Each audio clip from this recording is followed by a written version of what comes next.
जिनके नेतृत्व में यह संपन्न हो रहा है, वो अबू आजमी जी को मैं आमंत्रित करता हूं। Samajwadi party, Samajwadi party, Akhilesh Yadav, Abu Asim Azmi, Abu Asim Azmi.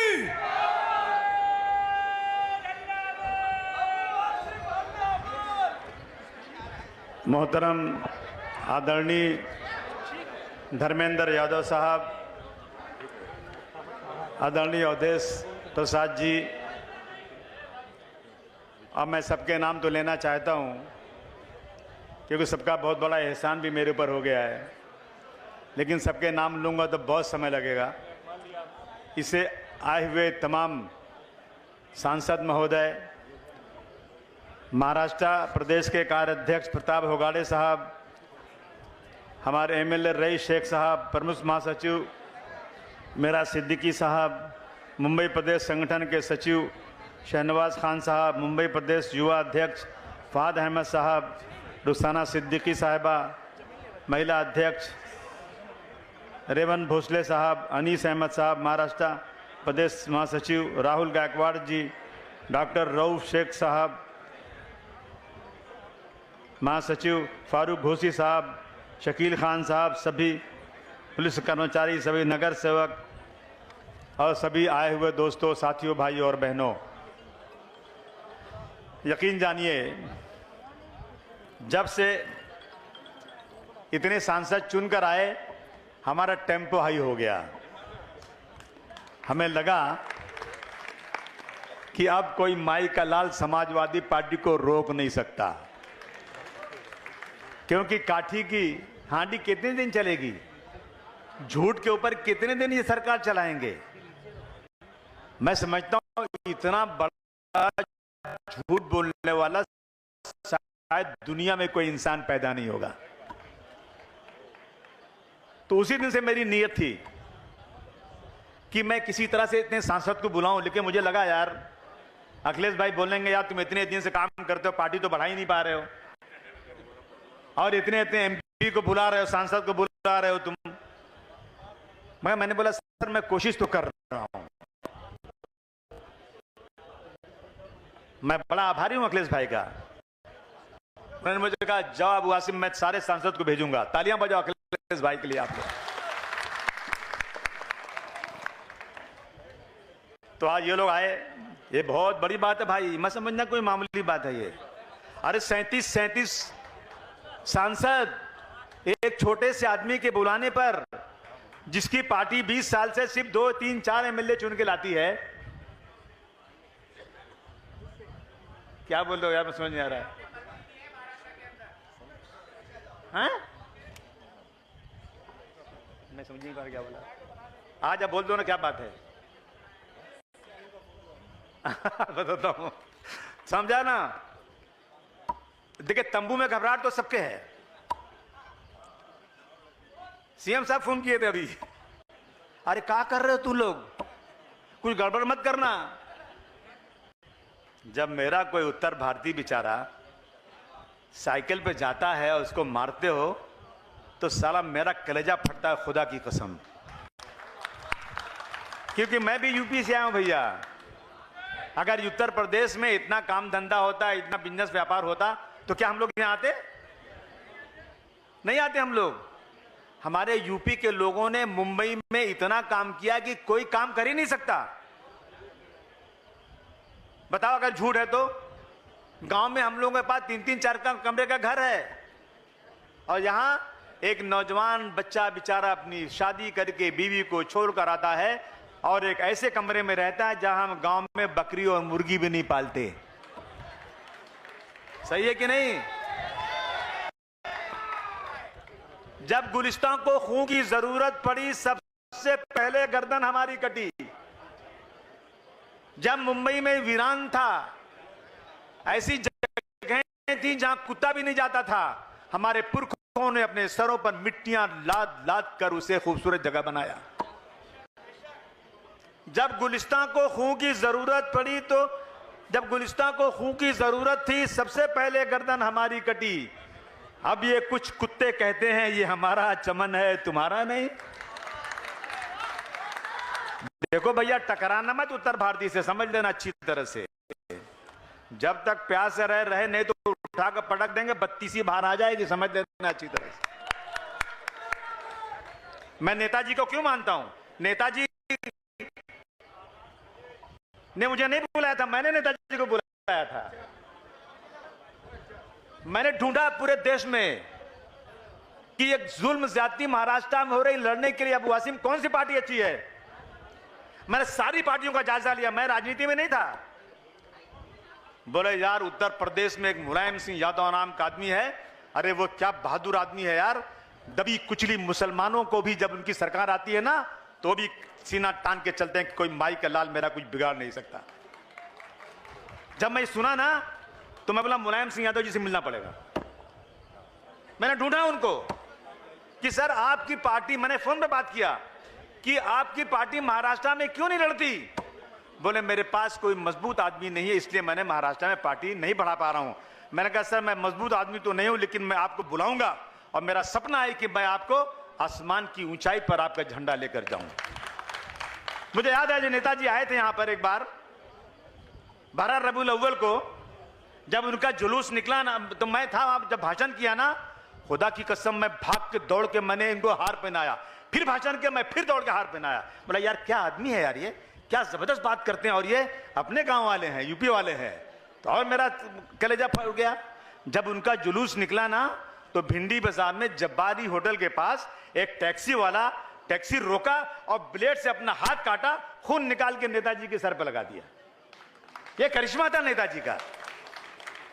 अभी नेताजी आए थे तब थोड़ा तबीयत खराब थी, अस्पताल में ठहरे थे, बीमारी की हालत में मेरा हाथ पकड़े सोए सोए, बोले अबू आसिम तुम यहां कहां पड़े हो, तुम यूपी आ जाओ, और तुम 2-3 एमएलए की बात क्यों करते, आओ यूपी में सरकार चलाओ, छोड़ो प्रदेश, वहां आओ। मैंने कहा नहीं सर, मेरे उत्तर भारतीय यहां पर हैं, मैं उनको सम्मान दिलाना चाहता हूं, इसलिए राजनीति करता हूं। ये लड़ाई इसलिए लड़ रहा हूं, मुझे राजनीति में सिर्फ और सिर्फ लोगों की सेवा करना और कुछ नहीं चाहिए। 28-30 साल से संघर्ष कर रहा हूं। बहुत सारे मेरे पास आए, टिकट लिए, अबू आसिम तुम्हारा साथ नहीं छोड़ेंगे, मर जाएंगे तुम्हारे साथ रहेंगे।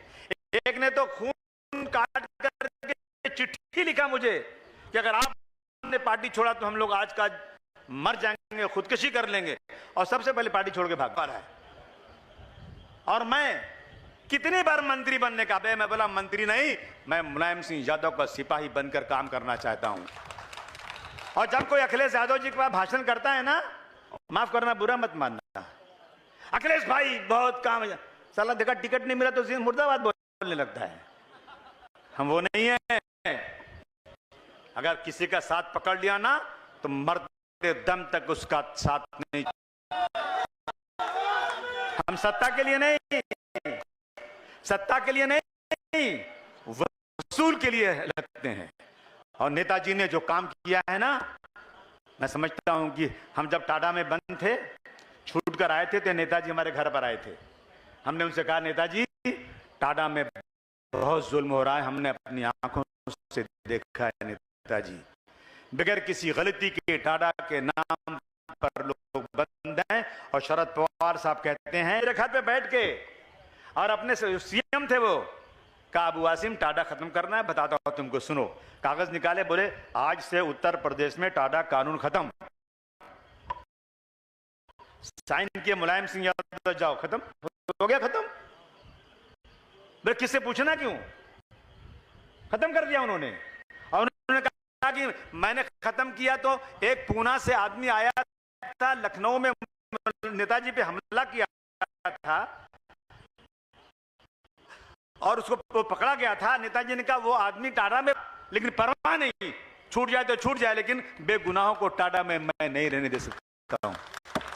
ये किरदार था उनका, बाप की तरह मानते थे, बाप की तरह समझ, बेटे की तरह समझते थे, बाप की तरह हम उनको समझते थे। दोस्तों आज हालत बहुत खराब है देश की। अभी विशालगढ़ एक जगह है, मैं सारे एमपीज को बताना चाहता हूं, विशालगढ़ में एक किला है, वो किला जो है छत्रपति शिवाजी महाराज का है, के जमाने का किला है। वहां पर लोगों ने, कुछ लोग गरीबी की वजह से, जब लोगों के पास रहने की जगह नहीं है, सरकार की तरफ से कुछ मिलता नहीं है, जहां 80 करोड़ लोगों को राशन दिया जाता हो, अगर 80 करोड़ लोगों को राशन नहीं दिया जाएगा तो मर जाएंगे, वो घर कहां से बनाएंगे बेचारे। उनके इलीगल घरों को तोड़ने की बात, और कुछ ये जो है सांप्रदायिक लोग, कट्टरपंथी लोग, मैं उनको हिंदू नहीं कहूंगा, हिंदू अगर सच्चा होगा ना तो कभी ऐसा काम नहीं कर सकता। वो सांप्रदायिक लोगों ने को और पूरी मस्जिद को मिसमार कर दिया। पूरी मस्जिद दिख रही है वीडियो पे, तोड़ी गई। आप सब लोग पार्लियामेंट में उठाइए इसको, ये नहीं चलेगा देश के अंदर। ये क्या है, जब 1947 में ये देश आजाद हुआ था, उस वक्त मुसलमानों के पास चांस था पाकिस्तान जाने का। कहा गया मुसलमानों से, मौलाना अबुल कलाम आजाद ने चिल्ला कर जामा मस्जिद के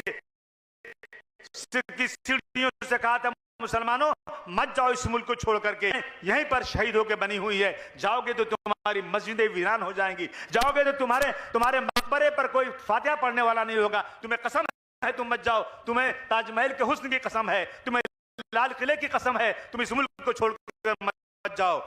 मुसलमानों ने उन पे भरोसा किया था, रुक गया था मुसलमान इस देश के अंदर। लेकिन आज जो सरकार बैठी है ना, 24 घंटे मुसलमानों के पीछे पड़ी हुई है, 24 घंटे। उनका कोई मकसद नहीं है, इनका रिजर्वेशन नहीं देंगे। मैंने असेंबली में बोला उस दिन, तुमने हज की सब्सिडी बंद कर दिया, लेकिन चंद्रबाबू नायडू कहता है हर जाने वाले हाजी को मैं 1 लाख रुपया दूंगा। तुम भी करो काम को। लेकिन ये जब इनको ऐसा लगता है कि शेर के मुंह में जब खून लग जाता है ना, तो वो खून ही ढूंढता है। इनको लगता है हिंदू मुस्लिम लड़ाओ और राज करो। लेकिन मुझे खुशी है, बहुत खुशी है, और यकीन जानिए, जब इलेक्शन हो रहा था ना, तो मैं दुआ कर रहा था, खुदा की कसम, मैं जो है ना नमाज में दुआ कर रहा था, या अल्लाह हम लोग किसी तरह से ये सीट फतह कर लिया है, इस शख्स ने जीत लिया। बहुत राम का नाम लेते हो, राम तुम्हारे नहीं है, राम हमारे हैं। अगर होते ना तुम्हारे तो सारे तीर्थ स्थानों की सीट तुम जीतते नहीं। तुम राम के नाम पर लोगों को धोखा देते हो, ये साबित हो चुका है। अब आप लोग आए हैं, आपसे यही गुजारिश है, आप लोग मदद कीजिए, हमको रास्ता दिखाइए। अरे सब जीतेंगे भैया, इंशाल्लाह पूरा भारतवर्ष जीतेंगे हम लोग, देखो अब क्या होता है। लेकिन ये जो मनैया यहाँ के, अरे तुम्ही लोग तो हो जो उत्तर प्रदेश में समाजवादी पार्टी को जिताते हो। अरे मेरे साथ रहो ना, कोई माई का लाल तुम्हारा बाल बांका नहीं कर सकता बंबई के अंदर। अच्छा तुम सही बताओ, तुम लोग सही बोलो, मैं नाराज नहीं होऊंगा। जब उत्तर भारतीयों के साथ जुल्म होता है तो कौन लड़ाई लड़ता है? कौन लड़ता है? सुनिए, हमें सरकार अपनी सिक्योरिटी के लिए बंदूक का लाइसेंस देती है। मैंने तो खाली लाठी बांटा था, 50 लाठी और गमछा मैंने बांट दिया उत्तर भारतीयों को। मैंने कहा सुन, मारना मत, लेकिन मार भी मत खाना। मेरे पर मुकदमा हो गया, 5 साल मुकदमा चला, तब जाके छूटा हूं मैं। वो बोलता है तलवार बांटूंगा। अबे मैं बोला, मर्दों के सामने तलवार की क्या अहमियत है? ये लाठी तो गांधी जी की लाठी है जो अच्छे को ठीक कर देती है। तो अब की बार इलेक्शन होगा और मेरा टेम्पो हाई है, जबरदस्त तरीके से लड़ने वाला हो की बार। समाजवादी पार्टी को राष्ट्रीय पार्टी बनाना है। बनाना है कि नहीं बनाना है बोलो? देखो झूठ मत बोलना, नहीं वोट देना है तो मत देना, लेकिन देना है तो सही बोलना। साथ रहोगे कि नहीं रहोगे? कौन सी पार्टी तुम्हारा सम्मान करती है? अभी आएगा ना तो आएंगे बीजेपी वाले, भौरी चोखा बनाओ, उनको बुलाओ, दावत दो। उत्तर प्रदेश से बुलाएंगे नेता। अबे जब मारा मारी होती है, जब हमारे लोगों को मारा जाता है, जिस शख्स में उसका नाम लेके अपनी जबान नापाक नहीं करना चाहता हूं, उसने कितने उत्तर भारतीयों की दुकानें तोड़ी, गाड़ियां तोड़ी, हत्या तक हुई, लेकिन आज तक वो जेल गया। एक बार मुझे बना दो होम मिनिस्टर यार। एक बार हम अगर होम मिनिस्टर बन गए ना, कुछ लोगों को ऐसा ठीक करेंगे कि नानी याद आ जाए उनकी। एक बार और कौन बात ना, खाली यही लिए बस। तो दोस्तों, मैं सबसे पहले मैं नहीं बल्कि पूरा महाराष्ट्र, पूरा बंबई आप सब लोगों का बहुत शुक्रगुजार है। तालियां बजाइए इनके लिए आप लोग। हमने इनको बहुत परेशान किया सुबह से, आज सुबह से लेके कहां कहां नहीं लेकर गए इनको, लेकिन आपके इस आने से ना भौचाल आ गया है। बड़े लोगों के तंबू में घबराहट भी आ गई है कि अब क्या होगा यार। अब क्या, मैं बोला वही होगा तेरा जो शोले में कालिए का हुआ था, वही होगा तेरा। तो अब आप लोग मदद कीजिए और सुनिए, जितना लोगों का काम है, दिल्ली में ट्रेन नहीं जा रही है कोई जगह से, लाओ। अब तो अपने पास 37 एमपी हैं यार, सब बात उठेगी यहाँ पर। जो भी काम है, अभी यूपी में काम नहीं कुछ हो रहा है, लेकिन हमारे एमपी लोग काम उठाएंगे। दरोगा सरोज जी मेरे गांव का काम भी करेंगे इंशाल्लाह। ओ दरोगा सरोज जी, तो सुन रहे हो ना भैया? तो दोस्तों चलिए, बहुत बहुत शुक्रिया इन लोगों का। ये आए बेचारे, बातचीत हुई इनसे, इनको बहुत मेहनत कराया हम लोगों ने। अखिलेश भाई ने भेजा, उनका बहुत धन्यवाद करना चाहता हूं। लेकिन समाजवादी पार्टी को राष्ट्रीय पार्टी बनाने का संकल्प लो। हाथ उठाकर बोलो, समाजवादी पार्टी को राष्ट्रीय पार्टी बनाना है।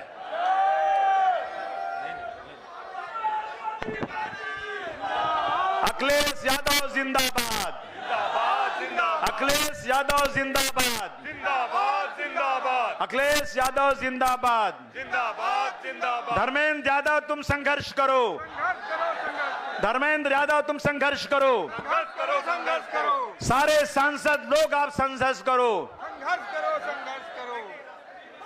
बहुत बहुत शुक्रिया भाई, खुदा हाफिज।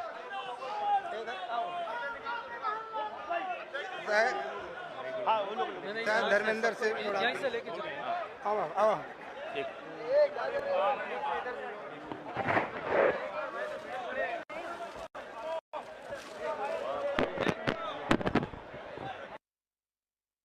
हेलो हेलो, तमाम लोगों से गुजारिश है कि स्टेज को खाली कर दीजिए प्लीज।